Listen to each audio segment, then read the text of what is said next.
ನಮಸ್ಕಾರ ಸ್ನೇಹಿತರೆ, ಇವತ್ತಿನ ದಿನ ಸೂಪರ್ ಸಖತ್ ಟೇಸ್ಟಿಯಾದಂಥ ಟೊಮೊಟೊ ರಸಮ್ ಹೇಗೆ ಮಾಡೋದು ಅಂತ ನೋಡೋಣ. ಯಾವುದೇ ರಸಮ್ ಪೌಡರ್ನ ಬಳಸದೆ ಮನೆಯಲ್ಲಿರುವಂಥ ಪದಾರ್ಥಗಳಲ್ಲೇ ರುಚಿ ರುಚಿಯಾದಂಥ ರಸಮ್ ತಯಾರು ಮಾಡ್ಬೋದು. ಬನ್ನಿ ಹೇಗೆ ಮಾಡೋದು ಅಂತ ನೋಡೋಣ.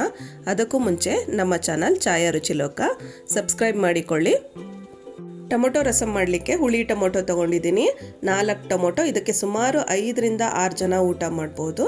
ನೋಡಿ, ಇದನ್ನು ಮೇಲ್ಭಾಗದಲ್ಲಿ ಈ ರೀತಿಯಾಗಿ ಪ್ಲಸ್ ಆಕಾರದಲ್ಲಿ ಕಟ್ ಮಾಡ್ಕೋಬೇಕಾಗತ್ತೆ. ಯಾಕೆಂದರೆ ಇದನ್ನು ಬೇಯಿಸಿದ ನಂತರ ಸಿಪ್ಪೆನ ಈಸಿಯಾಗಿ ರಿಮೂವ್ ಮಾಡ್ಬೋದು. ಈ ರೀತಿಯಾಗಿ ಎಲ್ಲ ಟೊಮೊಟೊನು ಕೂಡ ಮೇಲ್ಭಾಗದಲ್ಲಿ ತುಂಬ ಪ್ರೆಸ್ ಮಾಡೋ ಹಾಗಿಲ್ಲ, ಹಾಗೆ ಲೈಟಾಗಿ ಮೇಲ್ಭಾಗದಲ್ಲಿ ಮಾತ್ರ ಕಟ್ ಮಾಡ್ಕೋಬೇಕಾಗತ್ತೆ. ನೋಡಿ, ಸ್ವಲ್ಪ ಹಣ್ಣಾಗಿರೋ ಅಂಥ ಟೊಮೊಟೊಗಳನ್ನು ತಗೊಳ್ಳಿ. ಈಗ ಟೊಮೊಟೊಗಳನ್ನು ಕುಕ್ಕರ್ನಲ್ಲಿ ಬೇಯಿಸ್ಕೊಳ್ಳೋಣ. ಪಾತ್ರೆಯಲ್ಲಿ ಕೂಡ ಬೇಯಿಸ್ಬೋದು, ಆದರೆ ಕುಕ್ಕರ್ನಲ್ಲಿ ಮೆತ್ತಗೆ ಬೇಯಿಸಿದ್ರೆ ಇನ್ನು ಟೇಸ್ಟ್ ಚೆನ್ನಾಗಿರುತ್ತೆ.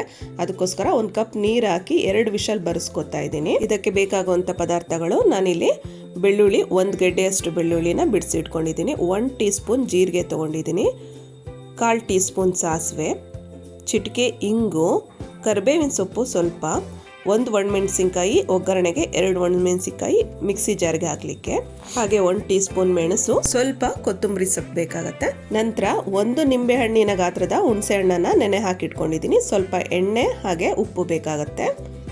ಮೊದಲಿಗೆ ಒಂದು ಪ್ಯಾನ್ ತೊಗೊಂಡಿದ್ದೀನಿ, ಅದಕ್ಕೆ ಬೆಳ್ಳುಳ್ಳಿ, ಜೀರಿಗೆ ಹಾಗೆ ಮೆಣಸು ಮತ್ತು ಒಣಮೆಣಸಿನ್ಕಾಯಿ, 2 ಒಣಮೆಣಸಿನ್ಕಾಯಿನ ಹಾಕ್ಕೊಂಡು ಇದನ್ನು ಹಾಗೆ ಸ್ವಲ್ಪ ಡ್ರೈ ರೋಸ್ಟ್ ಮಾಡಬೇಕು. ತುಂಬ ಹೊತ್ತು ಫ್ರೈ ಮಾಡೋ ಅವಶ್ಯಕತೆ ಇಲ್ಲ, ಸ್ವಲ್ಪ ಬೆಚ್ಚಗೆ ಮಾಡಿದರೆ ಸಾಕಾಗತ್ತೆ. ನೋಡಿ, ಈಗ ಇದು ರೋಸ್ಟ್ ಆಗಿದೆ. ಇದನ್ನು ಈಗ ಒಂದು ಮಿಕ್ಸಿ ಜಾರ್ಗೆ ಹಾಕೋತಾ ಇದ್ದೀನಿ. ಇದಕ್ಕೆ ನೀರೇನು ಸೇರಿಸೋ ಅವಶ್ಯಕತೆ ಇಲ್ಲ, ಇದಿಷ್ಟನ್ನು ಮಾತ್ರ ಮಿಕ್ಸಿಲಿ ತರಿಯಾಗಿ ರುಬ್ಕೋಬೇಕಾಗತ್ತೆ. ನೋಡಿ, ಈ ರೀತಿಯಾಗಿ ತರಿಯಾಗಿ ರುಬ್ಕೋಬೇಕು.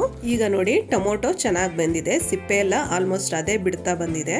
ಇದನ್ನ ಸಿಪ್ಪೆ ಕೂಡ ಈಸಿಯಾಗಿ ರಿಮೂವ್ ಮಾಡ್ಬೋದು. ನೋಡಿ, ಈ ರೀತಿಯಾಗಿ ಈಸಿಯಾಗಿ ಎಲ್ಲ ಟೊಮೊಟೊದು ಸಿಪ್ಪೆನ ತೆಗೆದ್ಬಿಡ್ಬೋದು.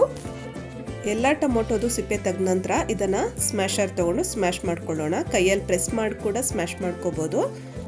ನೋಡಿ, ಈ ರೀತಿಯಾಗಿ ಸ್ಮ್ಯಾಶ್ ಮಾಡಿದಂಥ ಸಾಂಬಾರು ತುಂಬ ತಿಳಿಯಾಗಿ ಟೇಸ್ಟಿಯಾಗಿ ಬಂದಿರುತ್ತೆ. ನೋಡಿ, ಈಗ ಎಲ್ಲ ಚೆನ್ನಾಗಿ ಸ್ಮ್ಯಾಶ್ ಮಾಡ್ಕೊಂಡಿದ್ದಾಯಿತು. ಈಗ ಪಾತ್ರೆಯಲ್ಲಿ ಒಗ್ಗರಣೆ ಹಾಕ್ಕೊಳ್ಳೋಣ. ಒಂದು ಪಾತ್ರೆ ಸ್ಟವ್ ಮೇಲಿಟ್ಟು ಅದಕ್ಕೆ 3 ಟೀ ಸ್ಪೂನಷ್ಟು ಎಣ್ಣೆ ಹಾಕ್ತಾಯಿದ್ದೀನಿ, ಸ್ವಲ್ಪ ಸಾಸಿವೆ ಹಾಕ್ತಾಯಿದ್ದೀನಿ, ಹಾಗೆ ಚಿಟಿಕೆ ಇಂಗು, 1 ಒಣಮೆಣಸಿನ್ಕಾಯಿನ ಹಾಕ್ಕೋತಾ ಇದ್ದೀನಿ, ಹಾಗೆ ಕರಿಬೇವಿನ ಸೊಪ್ಪು ಸ್ವಲ್ಪ ಹಾಕ್ಕೊಂಡು ಇದನ್ನು ಸ್ವಲ್ಪ ಫ್ರೈ ಮಾಡಿಕೊಂಡು ಆನಂತರ ಟೊಮೊಟೊ ಸ್ಮ್ಯಾಶ್ ಮಾಡಿ ಇಟ್ಕೊಂಡಿದ್ವಲ್ಲ ಅದನ್ನು ಹಾಕ್ಕೊಂಡು ಹುಣಸೆ ರಸ ಸೇರಿಸ್ತಾ ಇದ್ದೀನಿ. 1 ನಿಂಬೆಹಣ್ಣಿನ ಗಾತ್ರದ ಹುಣಸೆ ಹಣ್ಣನ್ನು ನೆನೆ ಹಾಕಿದ್ದೆ, ಅದರದ ಜ್ಯೂಸನ್ನು ತೆಗೆದು ಅದನ್ನು ಈಗ ಸಾಂಬಾರಿಗೆ ಸೇರಿಸ್ತಾ ಇದ್ದೀನಿ. ಬಿಡ್ಕೊಂಡಂಥ ಜೀರಿಗೆ ಬೆಳ್ಳುಳ್ಳಿ ಪೌಡರ್ ಕೂಡ ಸೇರಿಸ್ಕೊತಾ ಇದ್ದೀನಿ. 1 ಟೀ ಸ್ಪೂನಷ್ಟು ಉಪ್ಪು ಹಾಕ್ಕೊಂಡು ಇದನ್ನು ಕುದಿಯೋದಕ್ಕೆ ಬಿಡೋಣ. ಇಲ್ಲಿ ಸ್ವಲ್ಪ ನೀರು ಆ್ಯಡ್ ಮಾಡ್ತಾ ಇದ್ದೀನಿ. ಕನ್ಸಿಸ್ಟೆನ್ಸಿ ನೋಡಿಕೊಂಡು ಸ್ವಲ್ಪ ತೆಳು ಇದ್ರೇ ಚೆನ್ನಾಗಿರುತ್ತೆ, ಅದಕ್ಕೋಸ್ಕರ ಸ್ವಲ್ಪ ನೀರು ಆ್ಯಡ್ ಮಾಡಿರ್ತೀನಿ. ಹಾಗೆ ಕೊನೆಯಲ್ಲಿ ಕೊತ್ತಂಬರಿ ಸೊಪ್ಪು ಹಾಕ್ಕೊಂಡು ಒಂದೊಳ್ಳೆ ಮಿಕ್ಸ್ ಕೊಟ್ಟರೆ ಸಾಂಬಾರು ರೆಡಿ ಆಗುತ್ತೆ. ಇದನ್ನು ಹೆಚ್ಚೇನು ಕುದಿಸೋ ಅವಶ್ಯಕತೆ ಇಲ್ಲ, ಒಂದ್ಸಲ ಮಳಿಸಿ ಸ್ಟವ್ ಆಫ್ ಮಾಡಿಬಿಟ್ರೆ ಆಯಿತು. ರಸಮ್ ಸಾಂಬಾರನ್ನು ಯಾವಾಗಲೂ ಬೌಲಲ್ಲಿ ಅನ್ನ ಹಾಕ್ಕೊಂಡು ಈ ರೀತಿಯಾಗಿ ಸಾಂಬಾರು ಹಾಕ್ಕೊಂಡು ತಿನ್ನಿ, ತುಂಬ ಟೇಸ್ಟಿಯಾಗಿರುತ್ತೆ.